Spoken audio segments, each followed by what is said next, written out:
Okay, and these two as well? 3, 4? Yeah. Oh, amazing. I can't hear my own voice. What am I even thinking? Okay, great. Put me in the dark.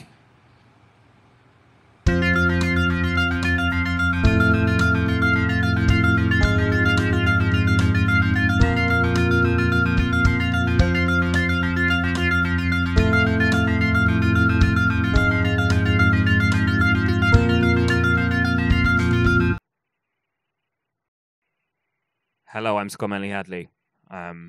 Today I'm reading Bad Boy Poet by Scott Manley Hadley.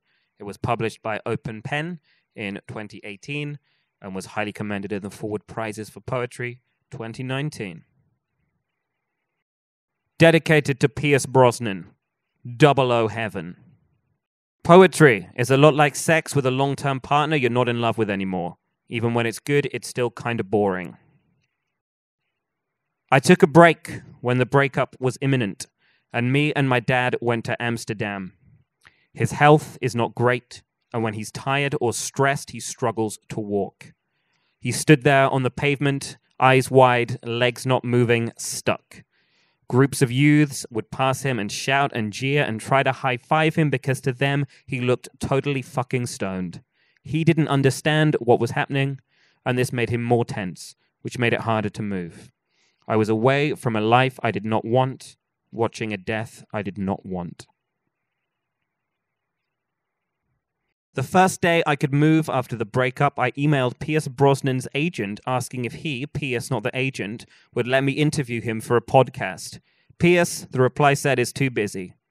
I sighed and said to my friend who was watching in case I tried to kill myself, I hope in the future it is the Pierce rejection that haunts me most. Every time I recognize the symptoms of my father's disease in other people, I have a moment of diagnostic pride. But then I remember what he's living through, dying through, and what I'm going through, dying through, and realize that the other person and that other person's family are going through, dying through the same. Twitter is my girlfriend now. The sex is good, but could break my computer. No, I don't fuck the USB. My cock is normal. I load my feed on my tablet and my laptop and put my cock in between the cold screens and push them together, then thrust. I withdraw before I come because I don't want jizz on the screens. But I'm worried this LCD vagina could crack. But Twitter is my girlfriend now, and if you don't fuck your girlfriend, she leaves. Just because all poets are dicks doesn't mean all poets have dicks. Some men are mostly driven by sex. Some men are mostly driven by cash. I have been mostly driven when I have been driven the most by my dad, then later by Uber drivers, then later by her because she never liked the way I drove. I had a friend who I don't speak to anymore because the friend isn't nice. When 8 people were murdered in London Bridge, my friend said, anybody drinking in a pub called the Barrow Boy and Banker deserves to die. And I made that face of mock outrage we white men make when we don't want to laugh at a bad taste joke. But, you know, we don't have to care enough to comment. I don't call that friend out. I don't donate to the victims' families. But I do, gradually, stop spending time with a friend. I know it's not really enough. The first time I kissed somebody new, I am high and outside at a festival. The rest of the summer passed as I swung from depression to elation and eschewed intoxication because sobriety was something of which she disapproved, and to do it and live it made me feel finally in control. I let my figurative hair down. I do not have hair. I am bald when September arrived, and soon I was not in control again. I take everything I can get, but when I take ketamine I think is coke, I realize I need to actually maybe try to make a life I want. The woman I kissed, I don't remember her name. She kissed me, then kissed a dealer, then kissed me again. I felt like this was what post-breakup a normal man would do. I wasn't certain I liked it. Twitter is a book. I mean, that isn't really a poem, is it? I know I must discover my body now that it belongs to me. But I do not want to be a grown-up sexual man yet, so I sit on the toilet and contemplate poo. Poo is the opposite of food. If poo is the bits of food we do not need, then how did so much of our food live when so much was made of poo? What do cows poo if what we eat when we eat cows, those of us who do, still contains things we need to poo? If we poo the things a body does not need, does that mean anyone who eats only human meat would never poo anything at all? I put my poo-poo on the ceiling. I put my poo-poo on the floor. I'd put my poo-poo in the toilet, but there's poo-poo on the door handle. That's my personal favorite. There was poo long before there was poems. There was poo long before there was love. There was poo before the dinosaurs. There was poo before the bomb. There was poo when naughty Judas kissed the Holy Christ. There was poo as soon as there was fish. Poo is as much a part of life as death. Poo is as much a part of eating as spit. There was poo when life was new. There is poo now it is old. There will be poo until there are only robots. And even then, maybe, there will be robot poo too. Do androids do electric shits? My poetry is shit, but my shit is poetry. People reach an age when they talk more of the past than of the future, and my mother has reached that age. She talks to me when we speak about her dead mother, about her dead aunts and uncles, about the previous hair colors of people now dying and gray in care homes. She talks to me when we speak about people she hasn't seen for 30 years, about things that haven't happened for 50. She talks to me when we speak about the town she left when she was 7 years old, as if she still thinks of that as home. She talks about the one holiday she went on alone with my dad back in the 80s, and she talks about things that happened in my childhood I don't remember. But none of these are stories. My mother speaks single-sentence memories that are disconnected, and she neither expects nor cares for a response. And I know what this means, and I don't like it. My mother is like an old woman now, and I really wish she wasn't. When it rains, my dog looks at me like I've made it happen on purpose just to piss him off. We put poo in our toilets and toilets in our homes. We embrace the inevitable excretia of life. Bit pretentious, that one. I wish I could watch Dante's Peak before bed every night. I watched it with my mum, cold, sat in a house that was once my home but now nurses encroaching death. Both of my parents are ill with incurable chronic conditions. They carry on living as if home is a place of safety, as if the things that have already been lost may be refound. They will not. Fighting death will only get harder. It is not a volcanic eruption-like threat. Instead, it is the water-torture drip of declining health. My parents are less mobile each time I see them. Soon there will come a time when one and then both is unable to walk, unable to drive, then unable to move, unaided, from sofa to stairlift to toilet to bed. This is not the crush of rock. These are not explosions. There is no Pierce Brosnan. This is not exciting. I wish my parents were at risk from lava flows and earthquakes and hot springs that boil you alive. I wish my parents were trapped by landslides in collapsing buildings or inside a helicopter that's about to crash because the ash has stopped its rotors in midair. I wish my parents were sacrificing themselves by wading through a lake of acid to help the next generation and new love escape. I wish the dreams I had as I slept in my parents' house after watching Dante's Peak, fake memories of sprinting from liquid rock, were real. I wish the action of Dante's Peak was the scariest thing I saw when visiting my parents, but it's not. It's a house where mortality, aging, decline is louder than splintering rock. It is no longer my home, not because I haven't lived there for a decade, but because when it was my home, the adults living in it could walk up the stairs. In some ways, I am like a mother to my dog. In many more ways, I am not. Newly single, I had to decide what kind of a man I would be. I couldn't be the man I wanted to be until I discovered who that was. I really hoped I wouldn't turn out to be a massive prick. The doctor pushed apart my pee hole like one of those fortune tellers children make from paper. It popped open and he stuck in a metal rod tipped by a cotton bud and rolled it about. The doctor warned the swab might hurt, but it didn't, and nor did it hurt when he stuck a needle in my arm to pull out blood. The last time I had a blood test was when some other doctors wanted to make sure an overdose I'd deliberately taken wasn't going to kill me, even though it already hadn't. Both times I had blood pooled, I giggled. I liked it. It felt good. It felt good that first time, even though I wished I was dead. Being in the hospital getting a test meant I had failed. When I had my second blood test, it was because I had decided to be alive. And becoming able to, when it's time, fuck unprotected is a sign of embracing life, right? I download all the apps and ask my single friends for advice. I look for women, I look for men, because it feels unacceptable to feel only hetero desire.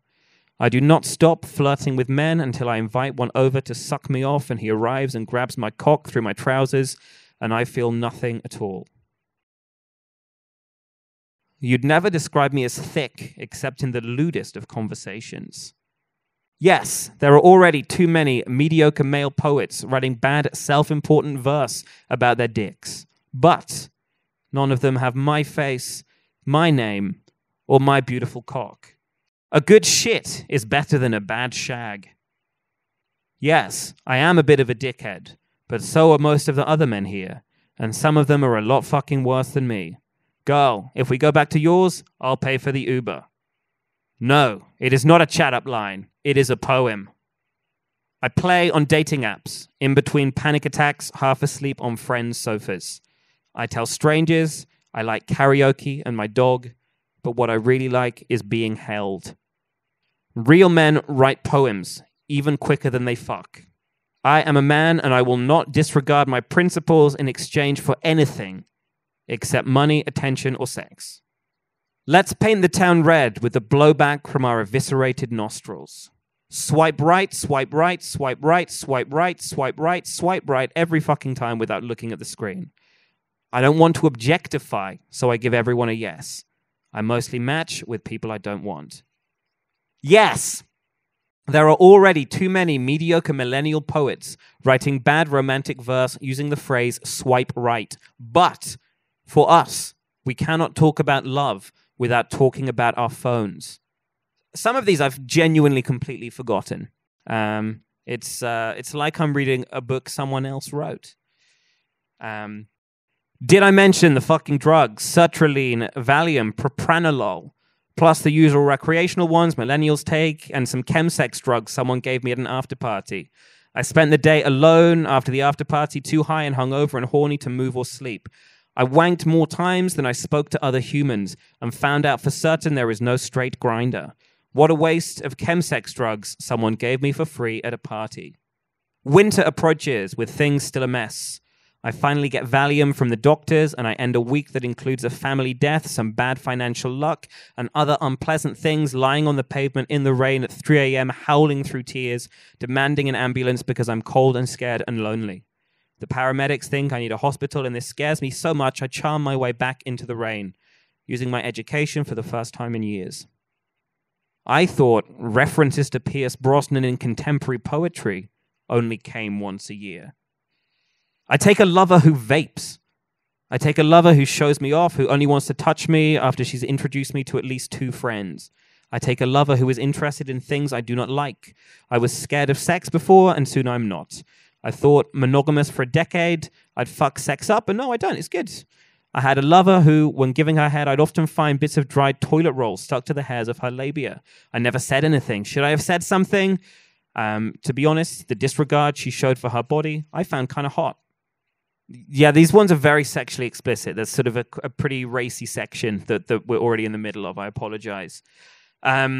When I give another woman head, her clit swelled up so much bigger than the rest I'd licked. It was definitely bigger when she was close to coming than my friend, name redacted's, flaccid dick. I make eye contact with my dog, a different time, a different lover, but giving head again. I wonder, feeling unrepressed, does this count as a threesome? Fucking a stranger in the dark isn't what I want. It makes me feel like all that matters is the fact I have a dick, and I thought being reduced to a dick was what I wanted. But no, I don't. I don't want that. Especially not with somebody new. It makes me feel unattractive. If I'm fucking someone I barely know, I want at least mutual desire. If there's silence and no light, it's just scratching an itch, and I can do that more cleanly alone. This poem is the only one in the book that has a title. It is called Sex Tips for Literary Bad Boys. Clean your sheets and hide the David Foster Wallace. Leave an Anais Nin on the bedside and strew condoms on the duvet. You're a responsible literary man, not an irresponsible literary boy who knows that real women, unlike the women in books, get off on not getting chlamydia. Don't mention Bret Easton Ellis unless to say you never liked him. Even when you were 18, you could tell he was hateful. Your favorite female writer is not Virginia Woolf, though of course you prefer her to Joyce. All the women who fuck men like you have been with so many literary boys with their lovely educations who think a room of one's own hasn't dated at all. They'll believe you if you say Ursula Le Guin, but Atwood's almost as obvious as Woolf. Whisper about Sharon Olds, Anne Carson, Claudia Rankine in between probing kisses. Talk about Joan Didion, Aphra Behn, Rennie Edo Lodge as you both undress. But then stop talking, especially about books. Because if she thinks you're more interested in Plath Dickinson Quinn than tongue nipples clit, then don't expect another date. I had to go and hide to cry at Christmas when I realized I no longer felt safe in a car driven by my dad. The bravado and the lying, well, the hiding the truth, doesn't suit me. It is not who I am. And what I want more than sex is to not be told who to be anymore. I fuck a woman I fucking like, and I fucking grin while we're fucking, and I feel that fear that I'm doing sex wrong. But she tells me when I apologize that she liked it because she says, it's fucking good, she says, to see me fucking happy. My dog shat out a condom in 2 halves over 2 days. I found it both funny and sad. What if he choked? What if he died? What if he develops a taste for the fluids of my lover and me and doesn't stop craving more until he seduces us both? What if the condom had in fact not been dragged from my bin but was found in the park? What if it was not my seed, which I know to be clean, but instead the seed of a stranger? Is that better or worse? Does the acid in the stomach of dogs change the color of extra-large latex-free condoms? Because if not, it wasn't mine. I cannot scream, fuck off to the other side of the bar to the man who is depressing me. I cannot scream, I see your fucking shoulders and your hands and your eyes and I recognize my dad a few years ago. I cannot tell him to fuck off because this is a public space. This is mine no more than his. But he's fucking depressing me, this old man, because he's making me remember just how old and how ill my old man is. And I'm in the middle of a fucking date. I order another Negroni. You're so hot, I almost have a panic attack when I remember that I fucked you. Without intention, a she becomes a you. It doesn't need to be love. It just needs to be nice. I had my first panic attack in front of you and made it worse because I tried to hide it. The one before you, well, not the one right before you, but the one before you used to shout at me when I was anxious. Don't cry, my friend's coming over, she'd say, and she'd leave me alone to my panic attacks, honking, hyperventilating, hurting myself, screaming and stuttering and crying in other parts of her empty house that wasn't a home. We went away on a midweek dirty weekend, and on Valentine's Day I got very drunk. Sometimes when I'm hungover, I get anxious, so do lots of people. And I got anxious but didn't say anything, and I thought about what would happen if I told you I was anxious. I didn't think you'd shout at me like she did, but I thought you might, not have time for a man with, issues. I kept my mouth shut, but I kept talking to myself in my head, and I spiraled, and soon I couldn't really move and couldn't really talk because I thought anything I said might end the good that was happening. I didn't want you to shout at me like she did, and you didn't. You calmed me when I spoke and kissed me when I couldn't move, and you fed me an entire breakfast, forkful by forkful, and my dog stole some toast, and I told you what I was thinking that had made me like this, and you understood, and you held me, and you made me feel like who I was wasn't a problem, and what had happened didn't make me bad. My thoughts about you are so optimistic compared to the thoughts I'm used to. But this is how you make me feel. You make me feel good enough, and you make me feel valid, which is not something I am used to at all. Sex and drugs and bad free verse poems because poetry is the new rock and roll. After Leonard Cohen, my hair is gone and my friends are grey. After Chris Christopherson, I'm a walking contradiction, partly truth, partly fan fiction I have written myself. After the Rolling Stones, I was born in a crossfire hurricane, by which I mean one of the most consistently underperforming hospitals in the country. After the Arctic Monkeys, I bet I look good on the dance floor dancing to indie rock like a teenager from 2006. After David Bowie, time takes a cigarette, but I wouldn't put one in my mouth unless I'd had some Mandy, which always makes me chain smoke. After Shania Twain, man, I feel like an actual grown-up man now. I like karaoke and my dog. Who needs rock and roll when you have sex and drugs and bad free verse poems? Yes, I know this sounds trite, I know this sounds tired, but I'd like to fuck you, then lie on top of you in that way you like because it makes you feel squashed and giggly and warm. And then I'd like to lay next to you and just stare at you grinning because you're fucking gorgeous and you're fucking good and you're funny and you're clever and you're kind. And the way you look back at me looks like the way I'm looking at you, and that, well, it makes me fucking sore. No, it is not a love poem. It's a sex poem, and sex poems are fucking cool, right? A lesson I did not have to be taught was to not live tweet sex. Twitter may have been my girlfriend for a bit, but that isn't why. Twitter does not get jealous of lovers, but lovers get jealous of tweets. This is one of the many ways I now understand sex is different from pooing. This next one's really, really long, and I've never read this aloud before, so I might stumble a bit. This last one is my howl. I don't have to hate myself because I have less money than lots of my peers. I don't have to hate myself because I have more than most of the world. I don't have to hate myself because I didn't get the finest education. I don't have to hate myself because I've got 2 degrees. I don't have to hate myself because I'm not vegan. I don't have to hate myself because I'm long-term vegetarian. I don't have to hate myself because I don't have a house, a car, a wife, or children. I don't have to hate myself because I have a dog, a bike, a laptop, and books. I don't have to hate myself because I've never fucked around. I don't have to hate myself because at times I've really wanted to. I don't have to hate myself because my favorite Bond is Pierce Brosnan. I don't have to hate myself because I have a favorite Bond. I don't have to hate myself because I poo. I don't have to hate myself because I also now fuck. I don't have to hate myself because the fact I've never sucked a cock makes me feel anachronistic. I don't have to hate myself because now I know myself better, I'll likely never do it. I don't have to hate myself because I like dressing in drag. I don't have to hate myself because I'm most attracted to women in trousers. I don't have to hate myself because I don't have a regular job. I don't have to hate myself because I both want one and don't. I don't have to hate myself because I'm a middle-class, heterosexual, university-educated, able-bodied white man. I don't have to hate myself because I'm ashamed of my awareness of privilege. I don't have to hate myself because I've had less lovers than every lover I've had. I don't have to hate myself because I'm self-conscious of that. I don't have to hate myself because I've had serious mental health problems. I don't have to hate myself because I know that doesn't make me special. I don't have to hate myself because I want to write poems. I don't have to hate myself because I don't care if they're good. I don't have to hate myself because I want to be honest. I don't have to hate myself because I like to lie. I don't have to hate myself because I love to read. I don't have to hate myself because I don't like every book. I don't have to hate myself because I'm not yet the man I want to be. I don't have to hate myself because I'm on some kind of personal fucking journey. I don't have to hate myself because I behave differently in different places. I don't have to hate myself because sometimes I get those behaviors wrong. I don't have to hate myself because I've done things I'm ashamed of. I don't have to hate myself because I'll probably do more before I'm through.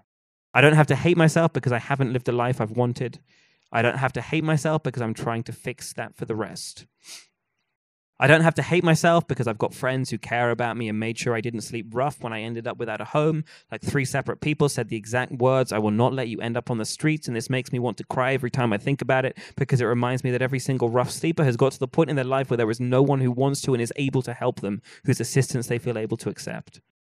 I don't have to hate myself because I know I won't go hungry, but I don't give cash to every person I see begging. I don't have to hate myself because I love my dog. I don't have to hate myself because he reminds me of the partner I had when I brought him in the little family we had with the 2 of us and a cat and a dog, and how much I wanted a baby, but wanted that baby for the same reason I bought the dog, which was that I felt alone and wanted to feel needed. I don't have to hate myself because I'm happy that relationship ended. I don't have to hate myself because it lasted so long. I don't have to hate myself because I've made mistakes, and I don't have to hate myself because some of them have been serious, and I don't have to hate myself because I had a partner I was scared of who made me feel, especially by the end, that she hated me and I deserved to be hated. I don't have to hate myself because people who I know aren't stupid love me. I don't have to hate myself because I'm not worth hating. I don't have to hate myself because I'm trying to be good. I should love myself because I'm kind. I should love myself because I persist at the things I want. I should love myself because I try to make no one's life worse. I should love myself because there are people who like and value my writing, and I don't have to hate myself because there are people who think it is shit. I should love myself because my therapist, my friends, and my family tell me I should. I should love myself because 3 separate people said to me, I will not let you end up on the streets when I was panicked and in a crisis, and I couldn't care for myself. I should love myself because I know when to admit I'm wrong. I should love myself because my dog does. I should love myself because my friends do. I should love myself because my parents, my sister, my grandfather do. I should love myself because the last thing her dad said to me about 2 days before she dumped me, and so I imagine he knew she was going to, or if he didn't, it almost makes it better, was goodbye, Scott, my friend. I should love myself because I've just written about 50 reasons why I don't have to hate myself. I should love myself because I can make other people happy. I should love myself because I'm the only me that I've got. I should love myself because I don't have to hate myself. And if I don't have to hate myself, then I probably deserve self-love. I don't have to hate myself because I use the phrase self-love. I don't have to hate myself because I don't want to hate myself anymore. I don't have to hate myself because now I'm a poet. I don't have to hate myself. I should love myself. And right now I do. Yes. There are already too many mediocre cunt-struck poets writing hagiographic verse about their lovers.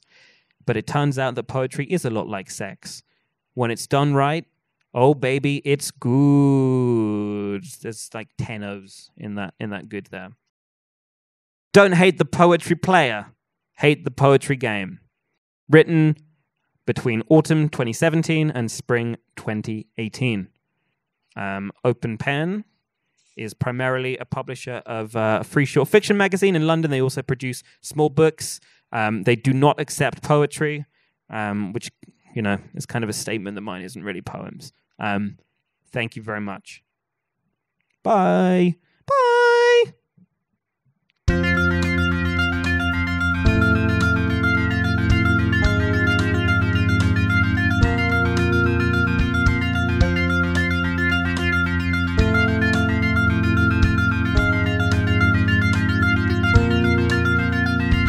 A lot of the obscenities, there's a lot more obscenities than there needed to be.